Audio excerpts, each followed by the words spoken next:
Hello, today's topic, what does the Bible say about vegetarianism? You would think, first of all, that this would not even be discussed. I mean, God said that we could eat meat, right? Case closed. In a way, this is true, but for a more detailed answer, I'd like to consider three other factors.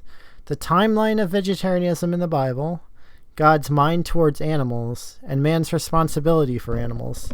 So let's start with the history. The Garden of Eden, this mystical paradise of God, the perfect beauty of nature, a harmony of creator and creation. I believe there is a primal urge within the heart of man to return to this lost place of beauty.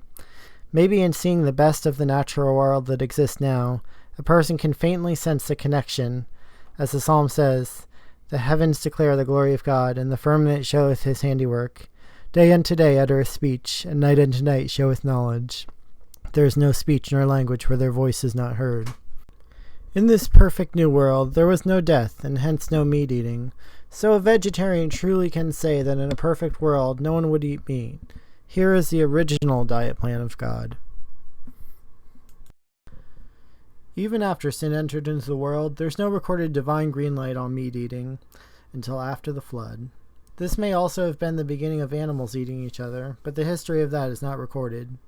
Either way, sin had long since entered into the world, and death came with it. For all life in this world became subject to death, even matter itself to entropy, which is a kind of material death.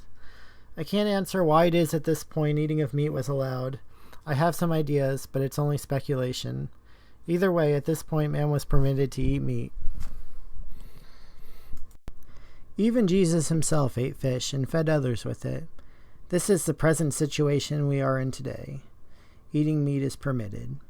So that covers the past and the present, and as you can see in this verse, the future is also revealed to us regarding this subject. So you can see the past and the future had/will have times of vegetarianism, not just for men, but for animals as well. However, the present is not so.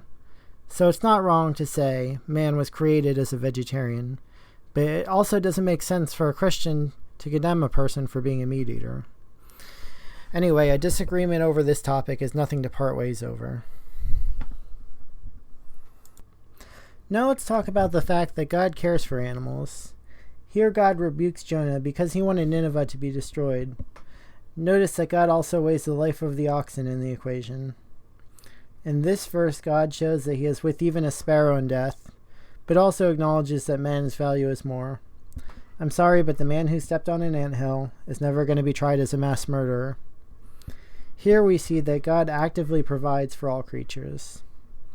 God expects us to acknowledge animals as well.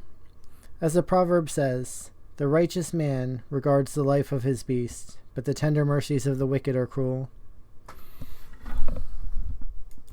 We are not being righteous as a nation to allow the systematic legal cruelty to animals that exists on factory farms. To kill an animal requires less than a second of pain for that animal. To allow millions of animals to live a lifetime of pain, though, is unacceptable. So my conclusion is that we should only buy meat that we know comes from a farm where animals can actually move around, as well as get fresh air and sunlight.